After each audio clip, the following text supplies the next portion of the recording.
What's up, guys, and welcome back to MoAn Inc. If you guys are new here, then hello.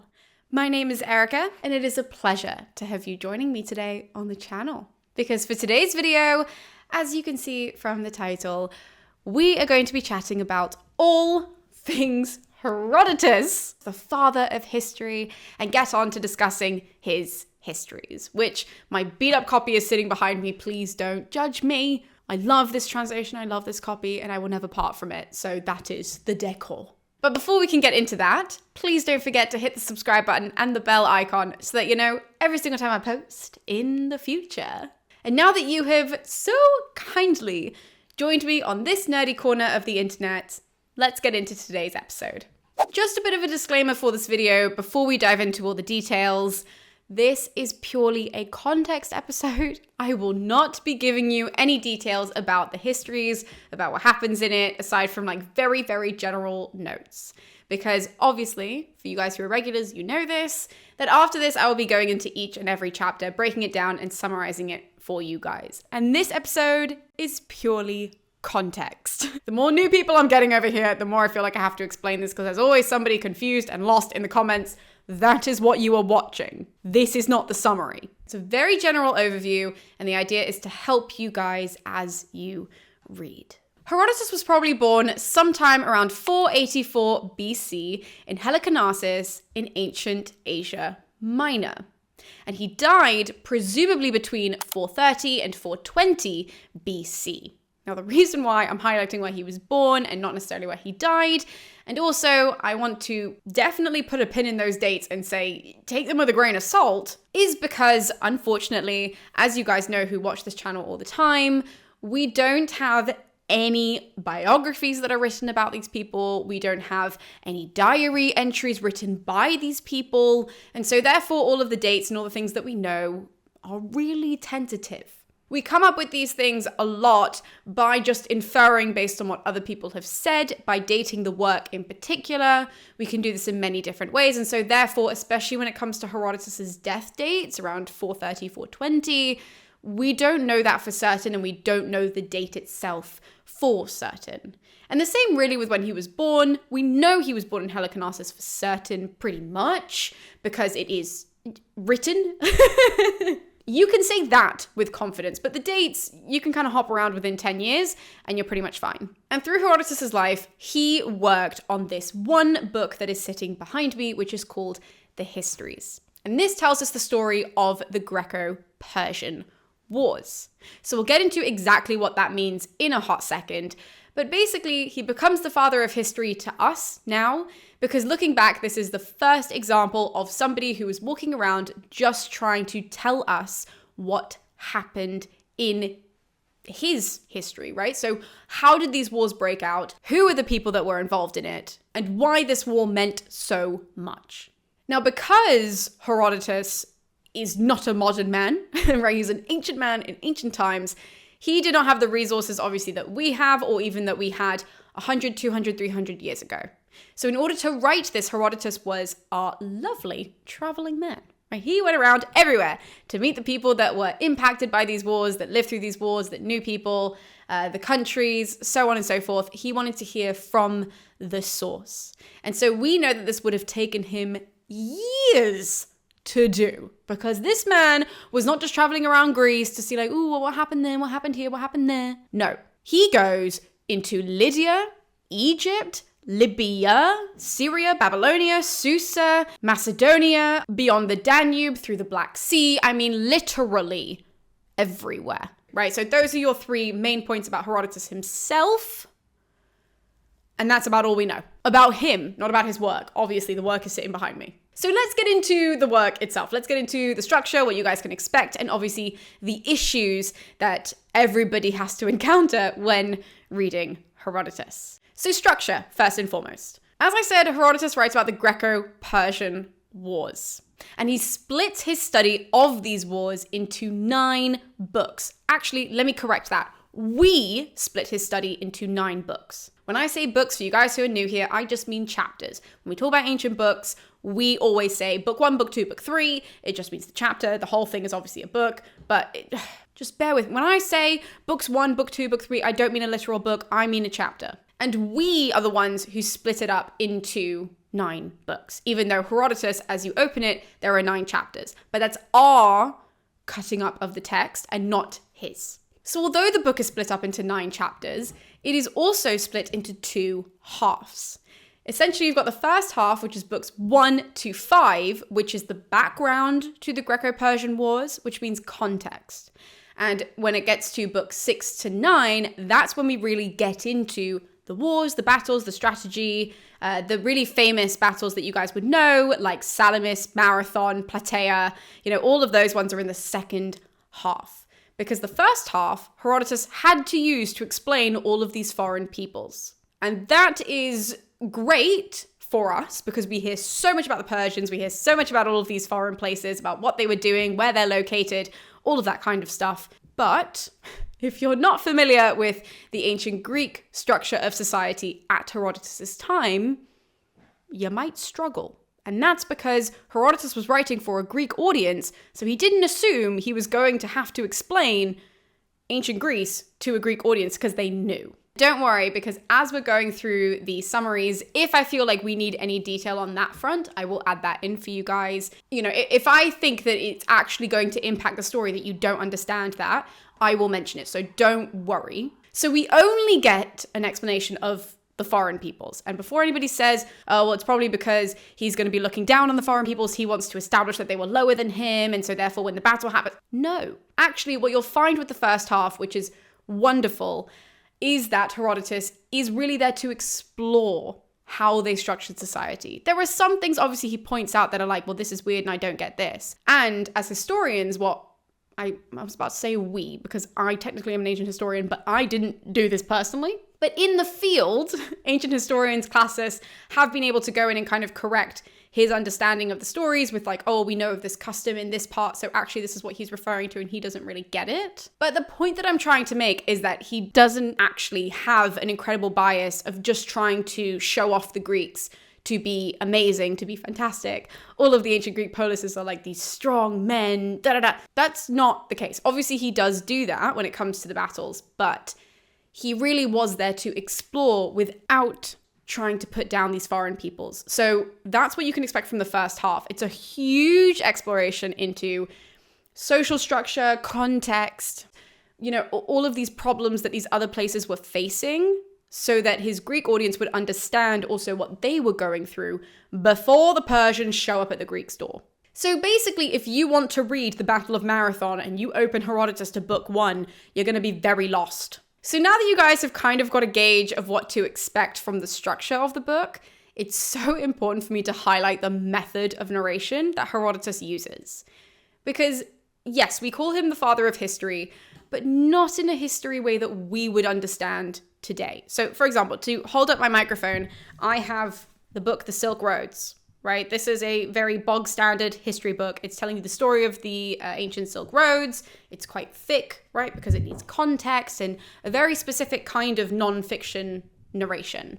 That is not how Herodotus was writing whatsoever.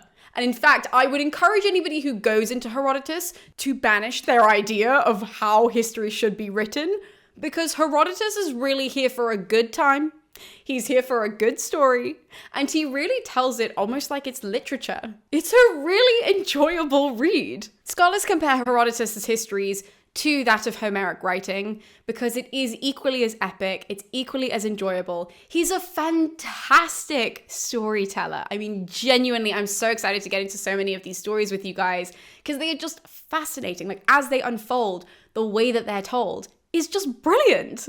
However, there are a number of issues with Herodotus.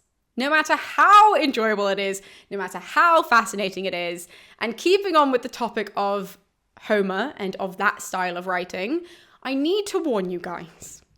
Herodotus is very similar to reading the Iliad in the sense, not obviously in the mythological sense, but in the sense of, if you guys read that book with me, or if you've read that in your own time, you'll know that Homer will show you a character doing something, right?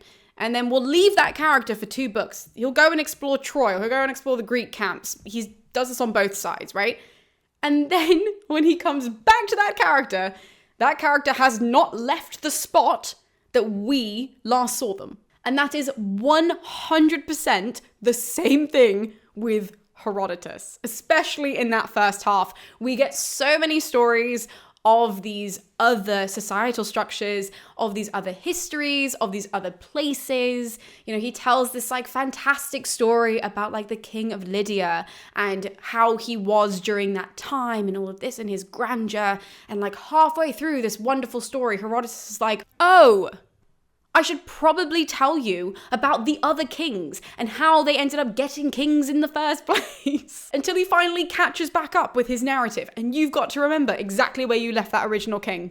And I know that that sounds really tedious, but I'm telling you that because this book is not easy reading. It's not like you can just kind of bring this, you know, and go and sit in the park or go and sit in a coffee shop. Like, you really have to pay attention. Not because, in the same way as Homer, the actual storyline is difficult to follow, right? Not because the actual method of writing is distanced from us. It's not difficult itself to understand.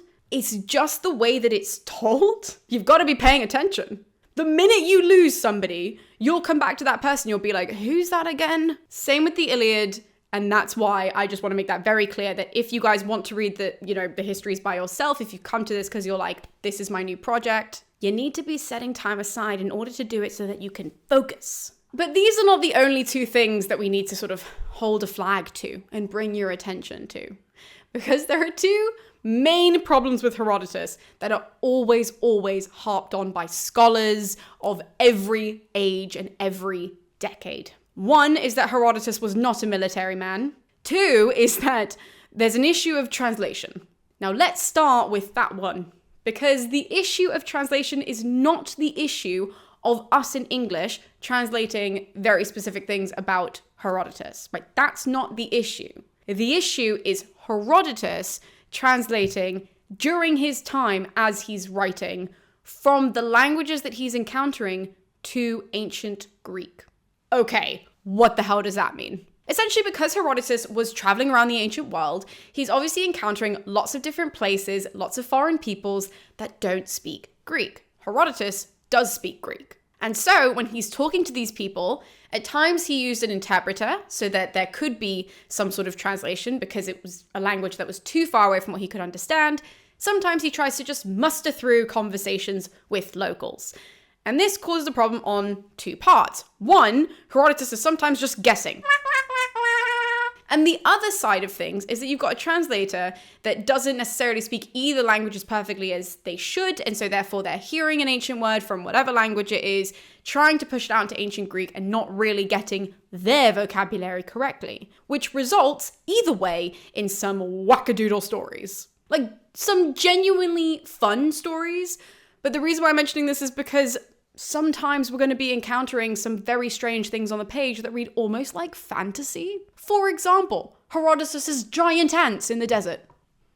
Yeah, definitely weren't giant ants in the desert. And scholars have gone through to figure out, okay, well, if he was talking to this person about this particular place, this is the language that they spoke. What is the modern language that is closest to that or came from that? What is the word for ant? What are other words that are similar to this word? Oop, okay, we've managed to figure it out that it's probably not an ant and it's probably similar to whatever it happens to be.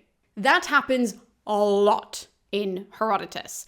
And I wanted to make that incredibly clear because obviously as we go through the summary, my job is to summarize what is on the page. And so therefore, I will not be giving you guys a lot of analysis to the wackadoodle things. I will just be highlighting the wackadoodle things. And maybe if we do an analysis episode, or I can bring on an expert to talk about those things, if you guys would be interested in that. But again, that's not my job. I'm just going to be summarizing. So we will be mentioning some weird things, and everything that sounds almost like a fantasy creature or a fantasy storyline, I'm glad that you've recognized it as being weird. Because we also, scholars, ancient historians, classicists, also thought it was weird and have been doing our best in various different ways to correct the strange shit that goes on in this book. So that is obviously unbelievably vital to take into consideration. But if you thought that the issues stopped there, they didn't, because as I mentioned, he's not a military man. Now, I know that a lot of people are going to be like, well, why is that noteworthy, Erica? Why do we need to be focusing on the fact that he's not a military man? He's just writing about the wars. He didn't fight them. Exactly. He didn't fight them. He didn't fight any wars. Herodotus was not a warrior. He was not a soldier. He, therefore, has no idea about battle strategy and numbers. Look, historians, after a certain point, run out of things to do. Okay, let's be honest, especially us ancient historians, there are only so many texts that we have. There are loads of archaeological digs. That shit's expensive. So most people are just reading, translating, reinterpreting, writing papers, being like, look how interesting this thing is. So one of the things that scholars have started to do, and started, I mean, literally within the last 200 years, people have gone to these battle sites and tried to reenact the battles that Herodotus details in the histories. And I'm very sorry to report that when they've gone to go do this, they've realized there's no way that happened. Just looking at the landscape, testing it out, it just doesn't make any sense. And so therefore, even though we do get details about wars and about battles and about certain altercations throughout this book, not all of them are accurate, and we can't take them all as, great, now we know exactly how the Battle of Salamis happened. But at least we have an idea. Right, at least we have somebody that tried their best to piece it all together. So we've got something which is better than a lot of things of the ancient world, where we have nothing. And so therefore, again, most of what Herodotus says you've got to take with a pinch of salt. There are lots of things that, as I've said, we've been correcting over time. And unfortunately, throughout the summary series, I will not be getting into all of those. I will specifically be going into what is on the page and regurgitating that for you guys so that you know the text itself. So even though Herodotus is inaccurate, even though he has a certain fantasy element to him, and even though there are huge issues in translation on his side of things, it doesn't take away from how astronomical this feat was. The idea that nobody had written a book like this, that nobody had even thought to go and talk to people who had been victims of the war, the fact that no one had thought to go and explore the other side of things, of this nature, no one had done that. And so Herodotus is still so unbelievably important. And it's because of him that we've ended up getting this whole genre of going to the source and rewriting as accurately as possible, and I stress as accurately as possible, what actually happened on this day during this time period. And that is why we call him the father of history. So thank you guys so much for tuning in, and I'll be seeing you next time with episode 1 of Herodotus's Histories. I'll see you guys then.